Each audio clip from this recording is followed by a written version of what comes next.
This is Boston Lanka News, bringing you news, views and entertainment from Boston and USA. I'm Vayoni Dimel. Ambassador Dr. Palitha Kohona, the permanent representative of Sri Lanka to the United Nations, will be leaving end of this month after serving more than 5 years in New York. Dr. Kohona, who hails from Matale, received his secondary education at St. Thomas's College, Mount Lavinia. He obtained LLB honours at the University of Sri Lanka, LLM from the Australian National University, and his doctorate from Cambridge University in the United Kingdom. He is also an attorney at law in Sri Lanka. Dr. Kohona has published extensively on areas such as terrorism, international organized crime, and the environment. Dr. Kohona joins with us from New York. Dr. Kohona, you came to New York at a very decisive time in terms of the Sri Lankan foreign policy and for some of the international challenges Sri Lanka was facing. Tell us, what were your main priorities when you first arrived to New York to work as the UN ambassador for Sri Lanka? The real priority at the time was to explain Sri Lanka's position to the international community, especially to the United Nations, ensure that Sri Lanka's interests were advanced through the UN system, and also, very importantly, to defend Sri Lanka's position in the face of a range of challenges that were being mounted internationally. And of course, it was not an easy task. The forces that were arrayed against us were very powerful and far-ranging. The government of Sri Lanka at the time was very much placed on the back foot, defending itself. It was unfortunate that this happened because we had just defeated one of the most ruthless terrorist organizations. Unfortunately, due to the pressure that was being exerted on international players by the defeated LTT and its sympathizers, it appeared as if the Sri Lankan government had defeated a bunch of saints, which they were not. They were, the LTTE was described at the time by the security agencies of the United States as the most ruthless terrorist organization in the world. And it was the government of Sri Lanka that, after having sought negotiations with them, repeatedly having failed to end the conflict through negotiation, went after them militarily and succeeded in defeating them. Of course, no war is a pleasant experience. Wars are very unpleasant experiences for anyone who's involved.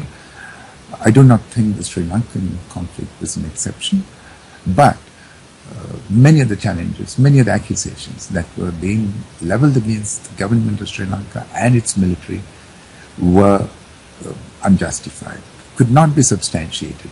But they gained currency due to the way, the unremitting way in which the LTTE conducted its propaganda campaign. One of my biggest challenges at the time in 2009 was to defend Sri Lanka and the government and the security forces of Sri Lanka in the face of these challenges. When you look back at your term as the ambassador, what are the biggest accomplishments of yours?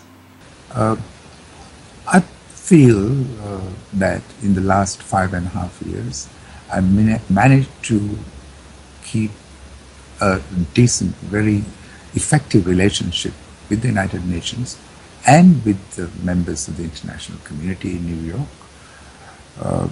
We were not challenged seriously before the General Assembly or at the Security Council.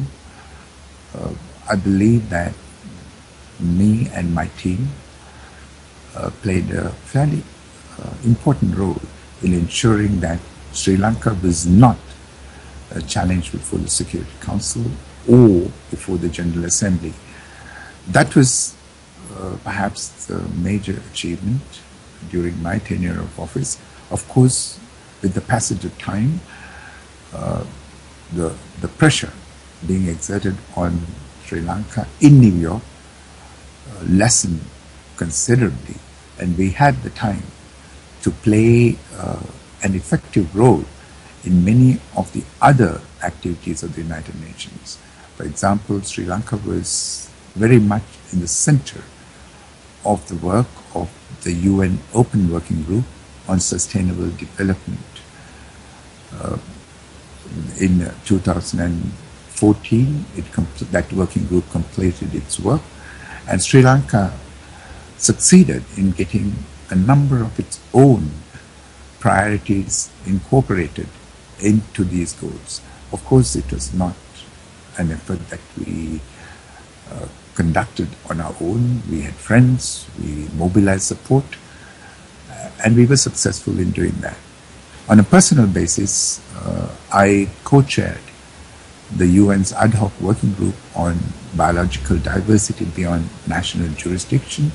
This was a working group that was established in 2006 to explore the possibility of bringing under an international framework the biological diversity beyond national jurisdiction, essentially the biological diversity in the high seas.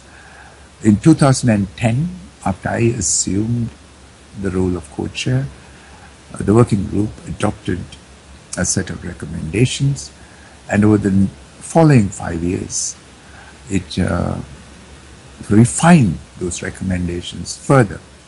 We even succeeded in getting an effective paragraph into the Rio +20 declaration on this subject.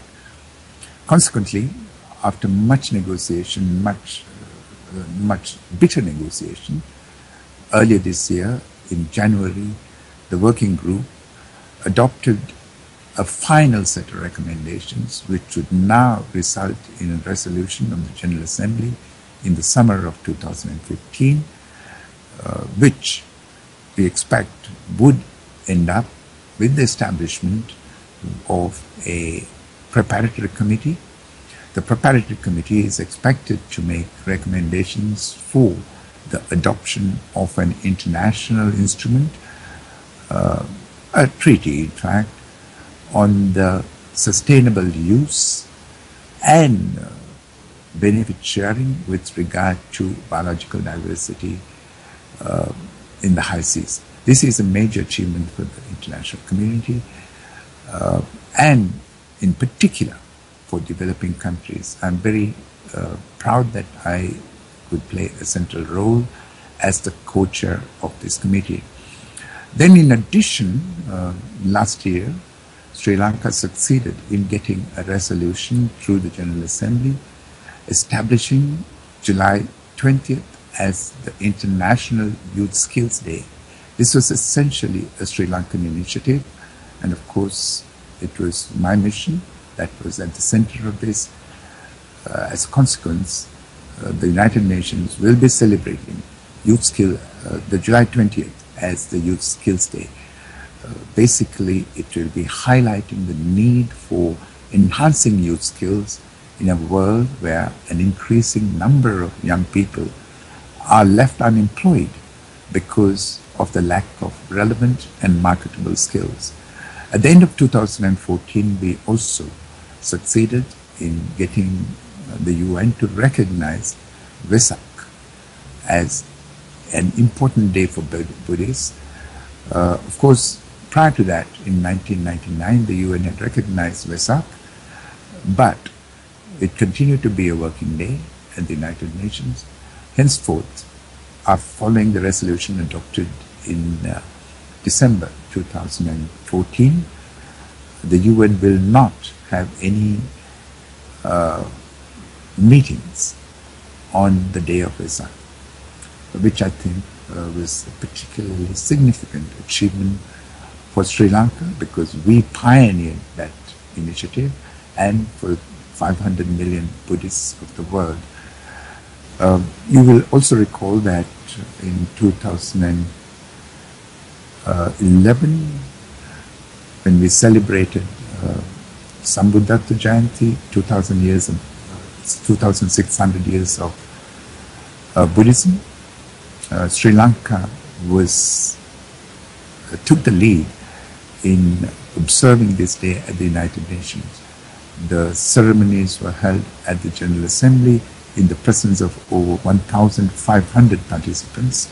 We also, for the first time, had over 200 Buddhist monks attending this event. Even today, this is being talked about. It was a major achievement for Sri Lanka and for the other Buddhist countries which assisted in this process. There were other things that the Sri Lankan mission undertook during my tenure as ambassador. We were the vice president of the Conference of the Parties of the Lord Sea Conference, which became very active during this period. We celebrated 30 years since the signature of the Lord Sea Convention in 1982. Sri Lanka also was responsible for reviving the Indian Ocean Commission, which now, for the first time, was attracting much attention from the big countries around the Indian Ocean. These, I think, were some of the major activities that we undertook and some of the major achievements of the Sri Lankan mission during the last 5.5 years. There were many critics who find faults with the Sri Lankan foreign policy during the last several years, and according to critics, it was somewhat misdirected and misguided foreign policy. What would you have to say about that? As a public servant, my task was not to challenge foreign policy, but to contribute to the development of foreign policy, and once a decision was adopted, to implement it faithfully. That is what I did. That was what this mission did. Sri Lanka, I think,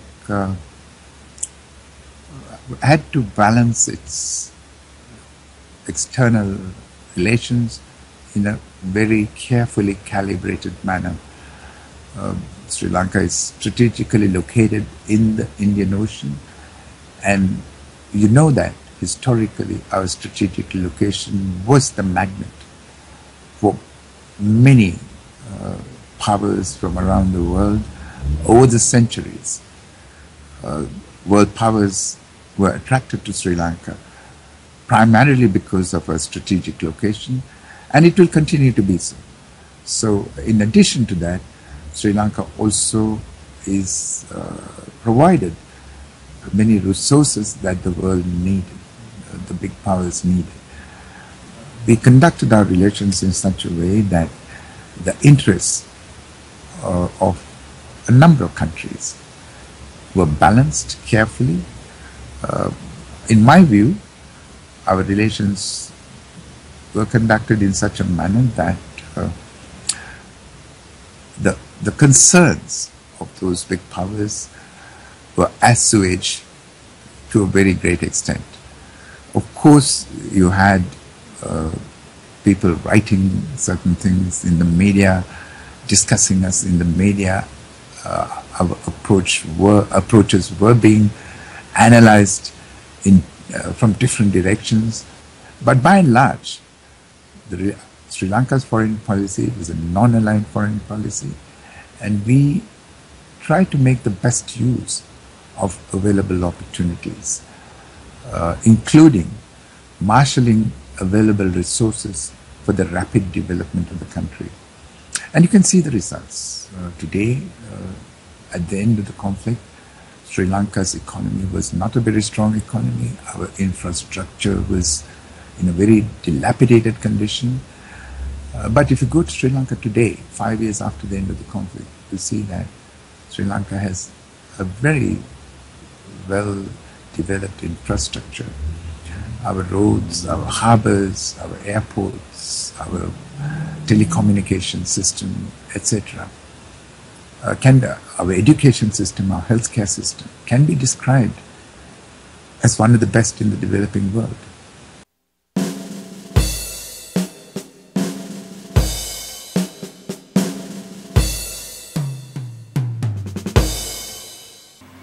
Do you have any regrets looking back at your term? In other words, are there anything you wish you would have done differently or could have done better?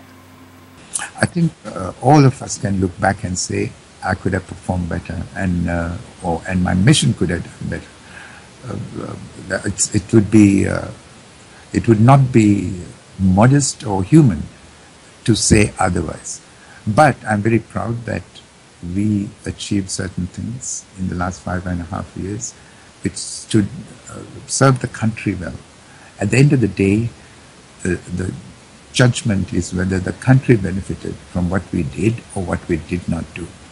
My own judgment is that Sri Lanka benefited from the way we manage affairs in New York and on the whole implemented the government's policies in this very important location in the world. You have to remember that although New York is not a capital of a country, it certainly has been, and justifiably so, been described as the commercial capital of the world. It certainly is one of the key international centers of the world. And given those factors, the Sri Lankan mission in the last 5.5 years, I believe, functioned very effectively. During your term as the ambassador, the permanent mission got closer with the Sri Lankan community in New York and in tri-state area. Could you share some of the work permanent mission have done under your leadership with the Sri Lankan community? One thing I can say is that since I took over this position, we proactively went out to get the community involved in the mission. We undertook many initiatives in order to bring the community into the mission and get the mission involved in community activities. As you know, you also participated in the Vesak celebrations that this mission conducted in New York and at the United Nations. The Sambudha Jayanti celebration was attended by over 1,500 people. That was a huge success. It was an opportunity to highlight Sri Lanka to the ordinary people of New York, and also to bring an interaction between the mission and the community at large. We also took our Independence Day celebration to a different level. The mission hosted a diplomatic event, the diplomatic reception annually, and of course the most recent diplomatic reception attracted over 300 guests from the international community, from the UN, from the business community, etc., which is unprecedented, which is a huge crowd. In addition to that, over the last 5 years, we also have been hosting a community reception where the community got involved, largely Sri Lankans, on Independence Day. The most recent community reception for the community held in Staten Island attracted over 1,000 people, which is unbelievable. It had never happened in the past before. In the last 4 years, we have succeeded in bringing the Sri Lankan community into the mission and ensuring that the mission interacted with the community to a much greater extent than ever before. The numbers speak for themselves. We haven't had this number of people interacting with the mission at any time before. Then, of course, during the General Assembly of the United Nations, we always had the President of Sri Lanka participating, which is also a great opportunity for the Sri Lankan community. In addition to that, we hosted an iftar event for the Muslim community living in the tri-state area. The mission always participated in the Christmas and Sinhala and Tamil New Year Day celebrations organized by the Sri Lankan community. There were other major events important to some segment of the Sri Lankan community that the mission always took the trouble to participate in. There's a big festival of the Catholics in northern New York State, normally held in June, and the mission always played a major role in participating in that event. So I think basically we succeeded to an extent never experienced before of bringing the community or getting the community involved in the activities of the mission, and in return the mission participating extensively in a range of community activities. Welcome to a brand new season of Colombo Fashion Forecast. Stick with us every week because we're going to take you through a nice journey of not only fashion but also adventures to hotels and resorts. We'll check out some really nice jewelry, art, anything that has to do with life.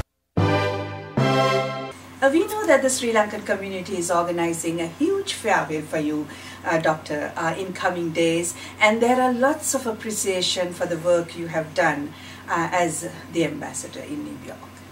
So going forward, could you share with us about your future plans?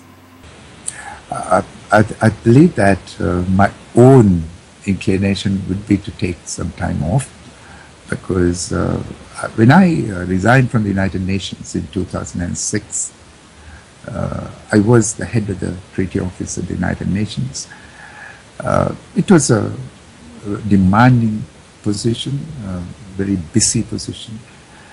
I resigned in 2006, went back to Sri Lanka. For the first few months, I was the Secretary General of the Peace Secretariat of the government of Sri Lanka.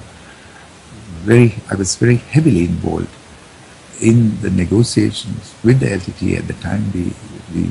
We conducted 3 rounds of negotiations, fruitless negotiations, because the LTTE walked out on every occasion.